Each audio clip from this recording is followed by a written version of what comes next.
शाम का वक्त था। सूरज धीरे धीरे ढल रहा था और खेतों में हल्की हल्की ठंडक फैलने लगी थी। गांव के एक कोने में सुखीराम अपने खेतों में खड़ा था। माथे पर चिंता की लकीरें साफ दिख रही थीं। उसकी फसलें इस बार ज्यादा अच्छी नहीं हुई थीं और उसे अपनी कमाई को लेकर भारी चिंता सता रही थी। तभी उसके कानों में एक आवाज आई। अरे सुखीराम, कहाँ खोए हुए हो? उसके पड़ोसी रघु का स्वर था। सुखीराम ने भारी मन से कहा, क्या बताऊं रघु भाई, फसल तो जैसे बर्बाद ही हो गई। पता नहीं अब क्या होगा। तू भी ना बेवजह चिंता करता है। देख, मेरे पास एक बेहतरीन आइडिया है। तुझे अगर जल्दी अमीर बनना है तो तुझे मेरी तरह चालाकी से काम करना होगा।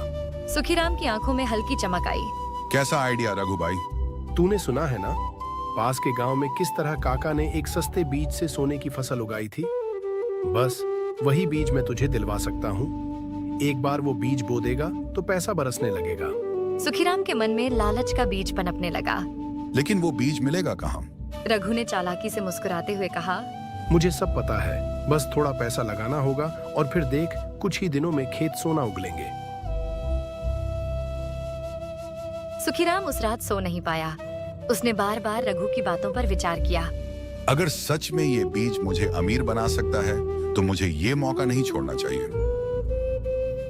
अगली सुबह सुखीराम ने रघु को पैसे दिए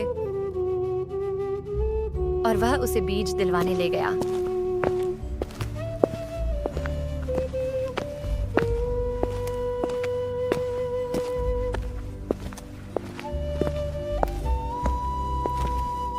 बीज छोटे छोटे काले रंग के थे, देखने में साधारण, लेकिन उनके साथ सपनों की सुनहरी उम्मीदें जुड़ी थीं। सुखीराम ने उन बीजों को अपने खेत में बो दिया और हर दिन उम्मीद से उनका इंतजार करता रहा। दिन बीतते गए।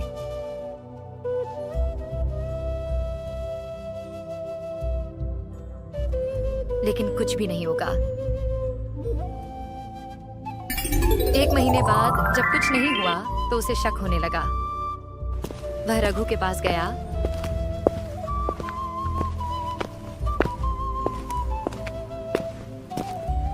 रघु भाई, ये बीज तो कुछ नहीं उगा रहे। अरे भाई, धैर्य रख, बड़ी चीजें वक्त लेती हैं, तू बस इंतजार कर। सुखीराम फिर लौट आया, पर अब उसका धैर्य खत्म हो रहा था। उसकी हालत और खराब होती गई। उसने अपना सारा पैसा उन बीजों में लगा दिया था और बदले में कुछ भी नहीं मिला था। आखिरकार कुछ हफ्तों बाद उसे सच्चाई समझ में आई। रघु ने उसे धोखा दिया था। वो बीज नकली थे और उसकी लालच ने उसे अंधा बना दिया था।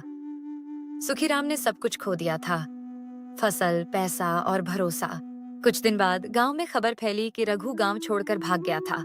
गांव में हर कोई अब उसकी हालत पर ताने मार रहा था। देखो, सुखीराम जिसने चुपचाप मेहनत की जगह सपनों के पीछे भागने का फैसला किया, उसकी इज्जत अब मिट्टी में मिल गई थी। एक दिन जब सुखीराम खेत के किनारे बैठे अपने हाथ मल रहा था, गांव के सबसे बुजुर्ग किसान भोला काका उसके पास आए।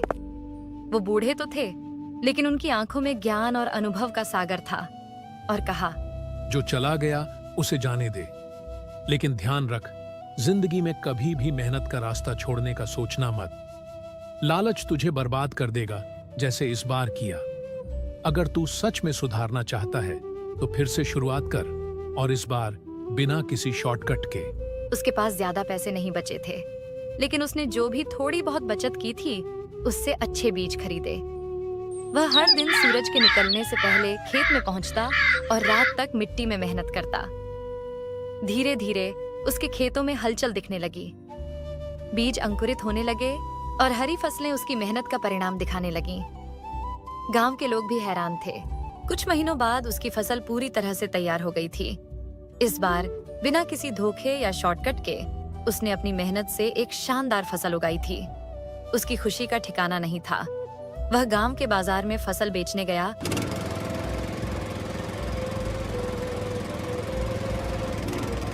और अच्छा मुनाफा कमाया। सीख: जिंदगी में कभी भी शॉर्टकट या लालच से सफल होने की कोशिश मत करो। सच्ची सफलता मेहनत और ईमानदारी से ही मिलती है।